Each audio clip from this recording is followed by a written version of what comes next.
ஸ்ரீநாத்னு ஒருத்தர் விஜயுடைய ரசிகர், ரொம்ப நண்பர். ஃப்ரெண்டு. அவரை மேடையில் கூட ஏற்ற விடல, கிட்ட கூட நெருங்க விடல. ஒரு 3 பேர் கும்பல். இல்லை, அது ஏன் சார் ஏற்றணுன்றேன். இப்போ அவர் வந்து நண்பர், ஓகே, வந்திருக்காரு, ஆடியன்ஸாக வந்திருக்காரு, பார்த்துட்டு போட்டோம். அவர் ஏன் நீங்கள் ஸ்டேஜ் விஜயோட ஃப்ரெண்டுங்கிறதுக்காக நீங்கள் ஸ்டேஜில் ஏற்றணுன்ற ஏதாச்சும் ப்ரோட்டோகால் இருக்கா? விஜயோட ஃப்ரெண்டு மட்டும் இல்லைங்க, அவர் ஒரு மீனவ பிரதிநிதி. நீங்கள் உங்கள் கட்சி நடத்துறீங்கன்னா வெறுமனே விஜய் வச்சு ஷோ காட்ட முடியாது. எந்த கட்சியும் அந்த வேலையை செய்யாது. ஆனாப்பட்ட எம்ஜிஆரை அவருடைய ரசிகர்களாக இருந்தவன் தான் அவர்கிட்ட கட்சியில் அடைஞ்சி வந்தான். அதுக்காக ரசிகர்கள் நான் இருக்கும்போது நீலாம் என்னடா டிக்கெட் வாங்கி பார்த்தவன் மாதிரிலாம் பண்ணல. இதில் உட்கார வச்சார். அவர்களை தலைவர்களாக காட்டினார். அவர்கள் தலைவர்களாக வளர்ந்தார்கள்.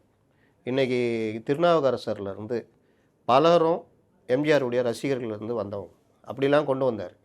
எம்ஜிஆர் பதவி ஏற்ற உடனே அமைச்சர்களாக அவர்களை ஆக்கிட்டு அவர்களை கூட்டிகிட்டு போய் அமைச்சர், இன்றைக்கி எந்த மினிஸ்டரும் செய்யலை, எந்த சீஃப் மினிஸ்டரும் செய்யலை, கூட்டிகிட்டு போய் உட்கார வச்சு பின்னாடி நின்று ஃபோட்டோ எடுத்து வெளியிட்டார். எல்லா அமைச்சர்களையும் பண்ணார்.